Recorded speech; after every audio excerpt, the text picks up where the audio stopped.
Buenas tardes a todos. Vamos a empezar con nuestra clase teórica del día de hoy, que nos corresponde a la segunda parte de lo que es el tema de cadenas respiratorias y fosforilación oxidativa, ¿no? Bueno, no tenemos la pizarra, así que no vamos a dibujar nada de día, no vamos a hacer esquema. Vamos a enfocarnos netamente en las diapositivas, ¿ya? Muy bien, de manera introductoria,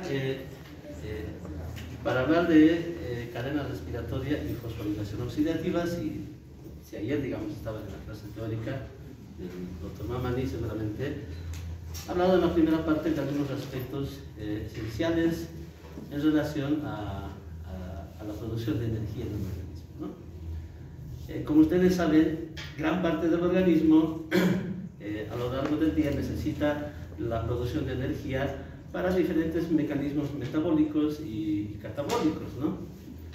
Entonces, dentro de la célula tenemos uno de los organelos que es el principal, si queremos decir, que cumple múltiples funciones dentro de todo el trabajo que hablamos cuando hablamos sobre todo de la producción de energía. ¿Cuál será ese organelo que tiene una función principal para la producción de energía dentro de la célula? La mitocondria, ¿no? Entonces la mitocondria pues cumple una función elemental importante para la producción de energía, ¿no?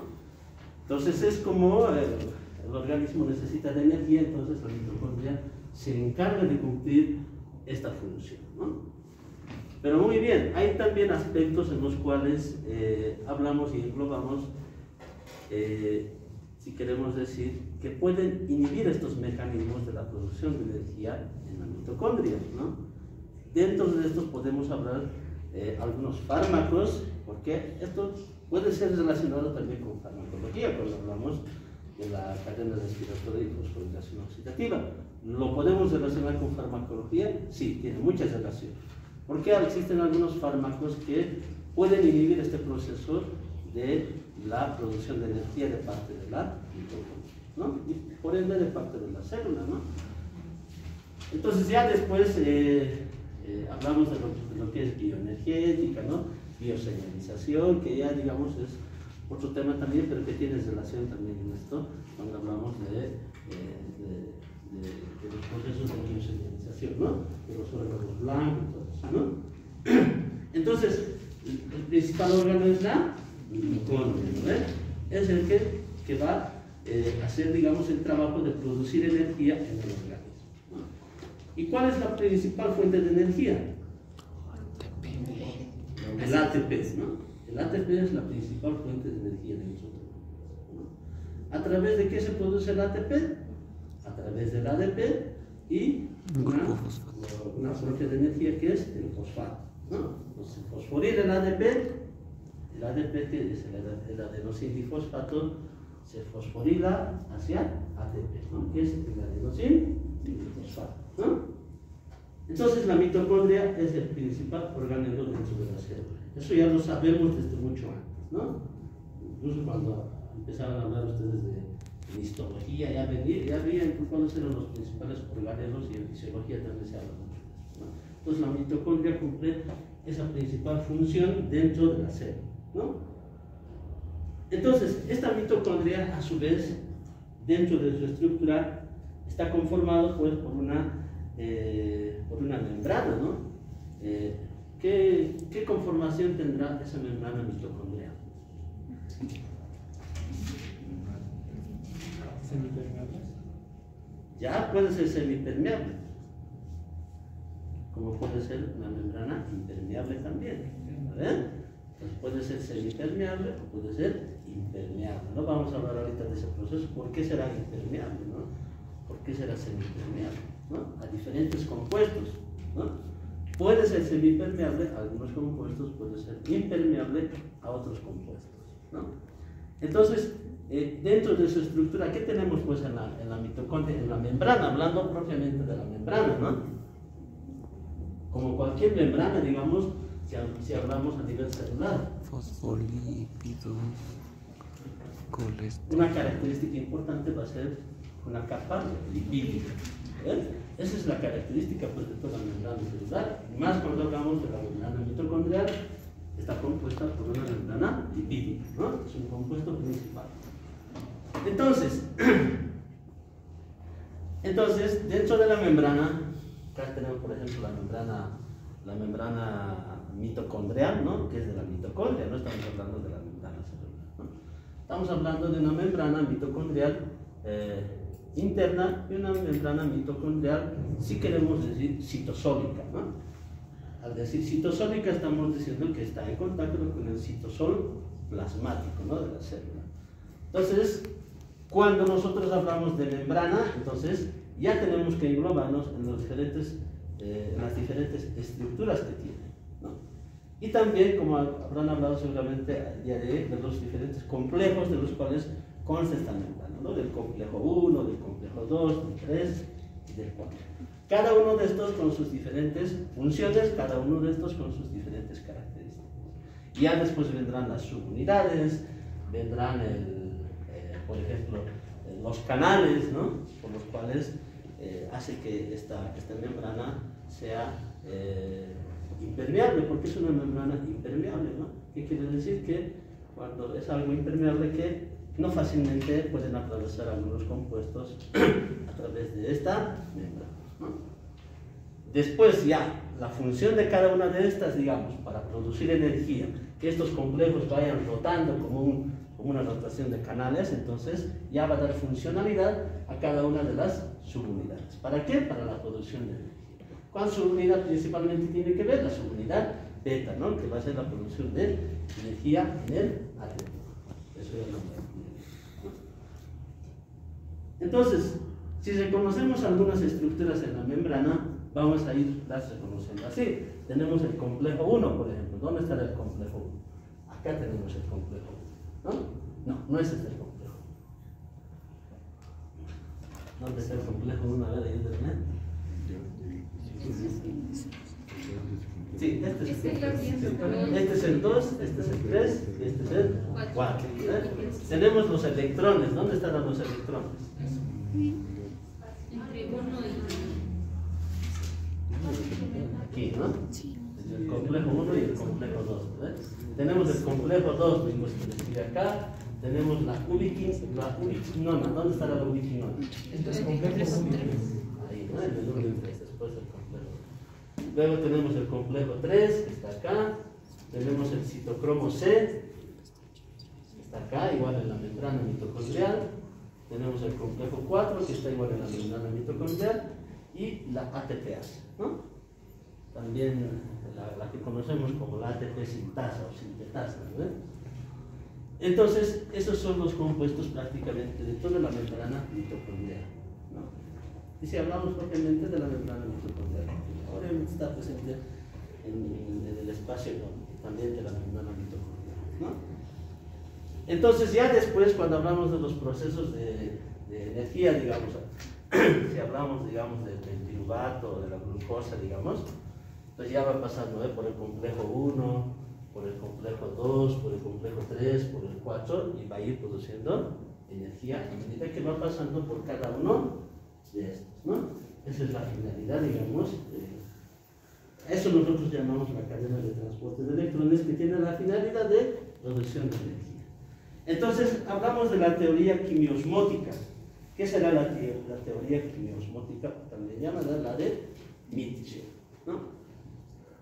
Entonces, esta teoría nos dice, primero hablamos del nombre, quimio-osmótica. Osmótica, estábamos hablando de ósmosis. ¿A qué denominamos ósmosis nosotros? ¿Qué será?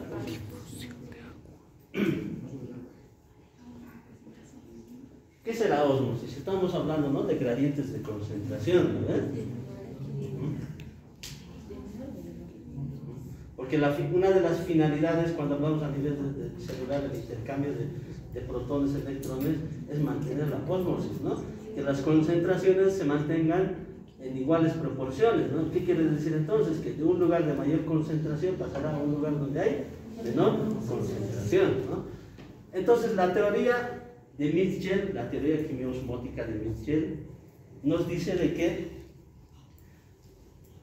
por la producción de energía que hay, ¿no?, va a haber una alta concentración de protones en la membrana mitocondrial citosólica, ¿no?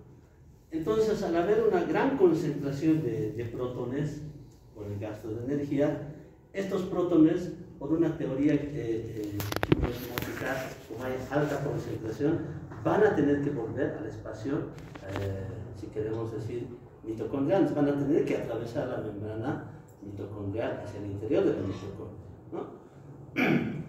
Entonces, no se olviden que les decía que la membrana mitocondrial es impermeable. Entonces, estos protones no pueden atravesar esta membrana mitocondrial. Entonces, ¿qué es lo que hace esta membrana? Crea unos canales específicos para estos protones, ¿no? Canales por los cuales van a poder pasar estos protones al interior de la mitocondria, ¿no? Y así van a poder cumplir esta teoría de la que hablamos, de la teoría quimiosmótica, ¿no? Entonces, estos protones que están ahí circulando libres van a entrar al interior del cerebro, ¿no? Y también van a hacer que algunos de estos protones que quedan libres van a ser utilizados o conjuncionados con el oxígeno. ¿Para qué? Para formar finalmente H2O.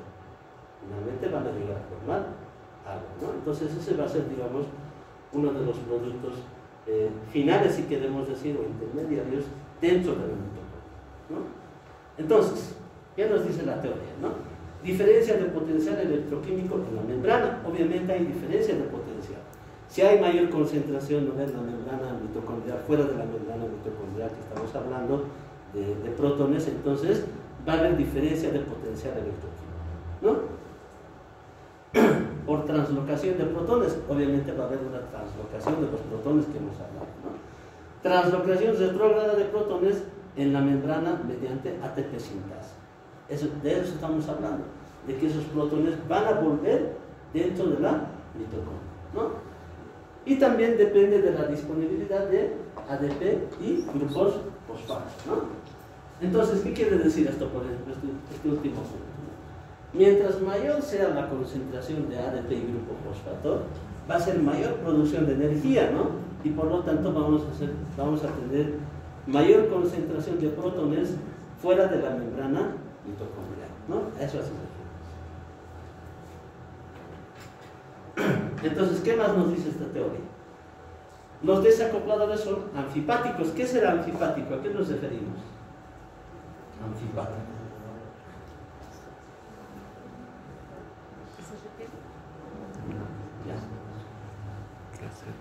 Eso es una propiedad de la membrana mitocondrial, ¿no? Porque al mismo tiempo que es impermeable, digamos, es una propiedad, es decir, anfipático, ¿no? Esto va a hacer que la permeabilidad de esta membrana vaya aumentando en relación a la concentración de los protones fuera de la membrana mitocondrial, ¿no? ¿A través de qué? A través de los canales específicos de los cuales hemos hablado, ¿no? ¿Qué va a hacer entonces? Que va a reducir el potencial electroquímico, ¿no?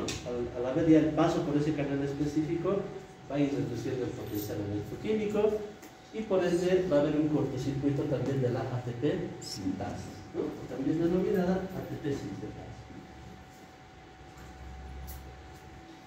Entonces, esto es de lo que habíamos hablado al principio, nos había mostrado una imagen, ¿no?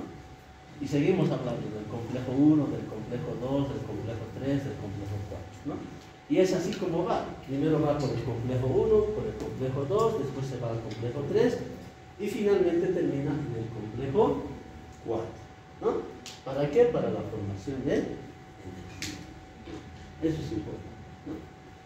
Entonces, seguramente ayer han debido hablar del complejo 1, cómo es que se inicia el proceso de la cadena respiratoria, de la fosforilación oxidativa, ¿no? Y todo eso, ¿no?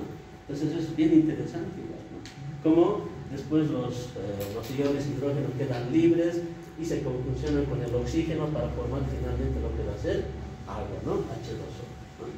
Eso es importante. Aquí están los iones hidrógeno libres, por ejemplo, ¿no? Estos igual se van a conjuncionar con el oxígeno que está acá para formar agua, ¿no? Y ese ATP, digamos, que se ha producido y que sale, digamos, fuera de la mitocondria, ¿no? Sale fuera de la mitocondria y para el gasto de energía se utiliza el ATP como gasto de energía y queda como ADP tiene que volver a ingresar otra vez al interior de la mitocondria para ser otra vez reutilizado y ir a formar nuevamente ATP, ¿no? Y es así como va el ciclo celular, ¿no? Vamos a ver.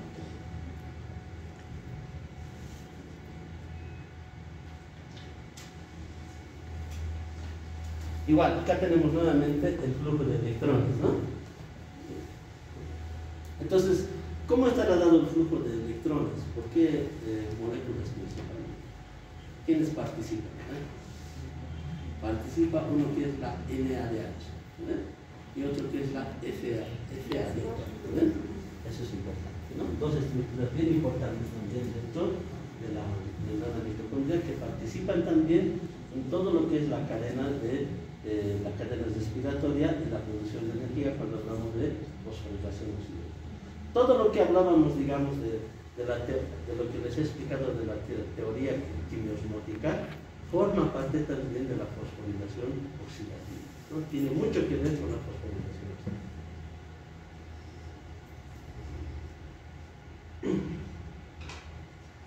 Entonces aquí vemos, ¿no? Tenemos los diferentes complejos en este video.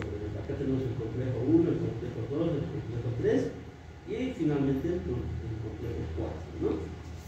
En esto vamos a ver más específico. Miren, ahí tenemos los complejos, ¿no? Tenemos la ubiquinona también, de la cual hemos hablado, ¿no? En una de las imágenes. Ese es un ejemplo nada más de la ubiquinona, ¿no? Cómo hace para la producción de energía, ¿no? Para el ATP. Es decir, cómo se da a nivel celular, ¿no? A nivel de la mitocondria, propiamente en la membrana mitocondrial, ¿no?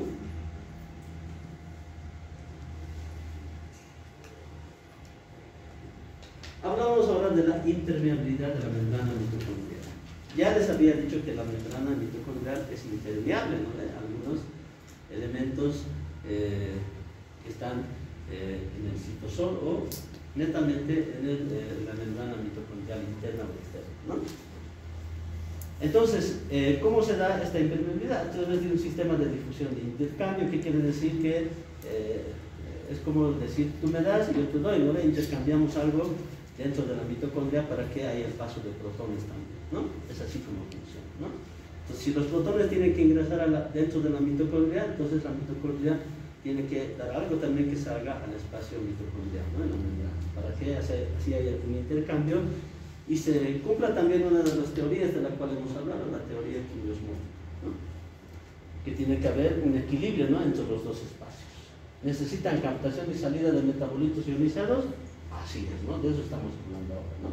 ¿Para qué? Para tener un equilibrio osmótico, ¿no? La membrana mitocondrial interna es libremente permeable a moléculas pequeñas no cargadas de oxígeno, como cuáles principalmente, ¿no? Como el dióxido de carbono, el amonio, los ácidos monocarboxílicos, ¿no? Seguimos hablando de la impermeabilidad de la membrana mitocondrial, ¿no? Tenemos ácidos grasos de cadena larga y ácidos grasos simples, ¿no? De cadena corta, ¿no? Entonces los de cadena larga se transportan por medio de un sistema de carnitina. Entonces, ¿qué quiere decir? Estamos hablando de intercambio, ¿no? Tú me das, yo te doy, necesitas de algo, ¿no? Para intercambiar en la membrana. Entonces, por ejemplo, los aniones, por ejemplo, el dicarboxilato y el tricarboxilato están netamente relacionados o enlazados al fosfato inorgánico, que fácilmente va a penetrar la membrana a cambio de ¿qué? Por un ion oxidilo, ¿no? Que es el que va a permitir, digamos, el intercambio. La captación de citrato, isocitrato y cis-aconitato principalmente está dado por el transportador de tricarboxilato. ¿Qué se quiere para el cambio? Se quiere de malato, ¿no? En este caso era de oxidilo, este se quiere de malato, ¿no? A cambio de malato va a poder intercambiarse en la membrana mitocondrial. Después hablamos del transporte de alfa-cetoglutarato. El alfa-cetoglutarato, ¿qué va a requerir para el intercambio? Va a requerir de malato, ¿no? Entonces, eso puede ser pregunta de examen, ¿no? Cualquiera de esos, ¿qué se requiere para el intercambio de cada uno de los aniones que tenemos en la membrana, ¿no? Se requiere malato, se requiere un ion oxidrilo. Y finalmente el transportador de nucleótidos de adenina, ¿no? Que permite el intercambio entre ATP y ADP, ¿no? Entonces tenemos acá, por ejemplo, la combinación de los transportes del transportador de fosfato con el transportador de nucleótido adenina, ¿no? En la síntesis de ATP, ¿no? Entonces, todo intercambio que se da en la membrana mitocondrial necesita de un transportador y a su vez necesita de que salga una molécula, ¿no? Para el intercambio en la membrana mitocondrial.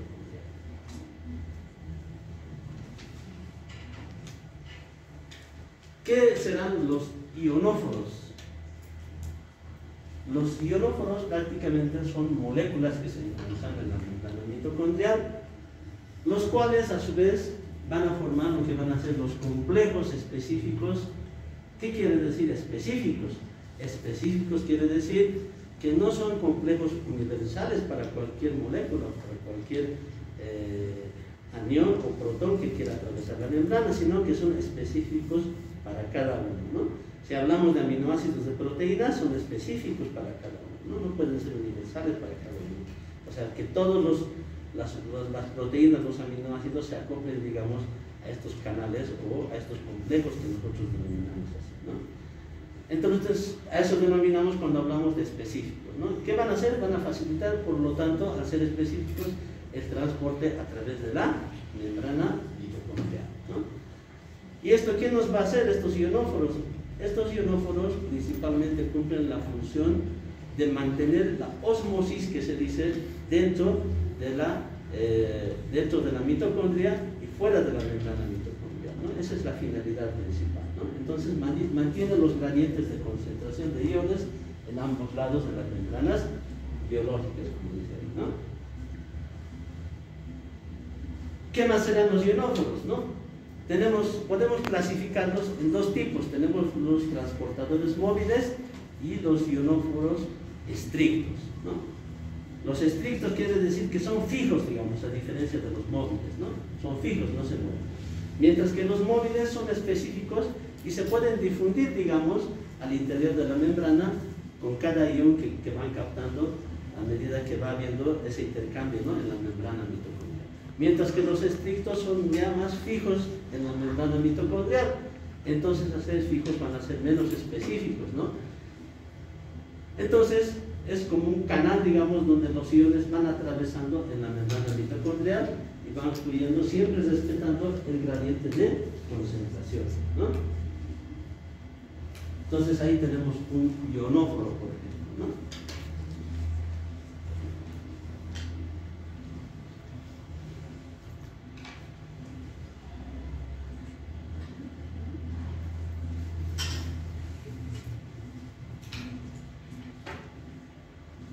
Entonces, hablamos de los aspectos clínicos ya para ir terminando, ¿no? Hablamos de la miopatía mitocondrial infantil, ¿no? Es una enfermedad neurológica cuando hablamos de la miopatía mitocondrial infantil, ¿no? Principalmente está caracterizada por síntomas neurológicos en estos pacientes, ¿no? Pueden tener atrofia muscular, debilidad muscular, ¿no?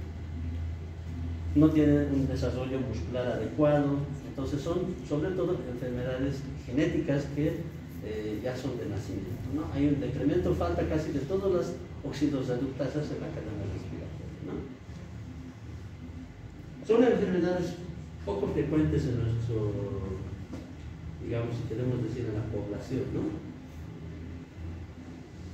Y tenemos las MELAS. ¿Qué serán las MELAS? El síndrome MELAS, ¿no?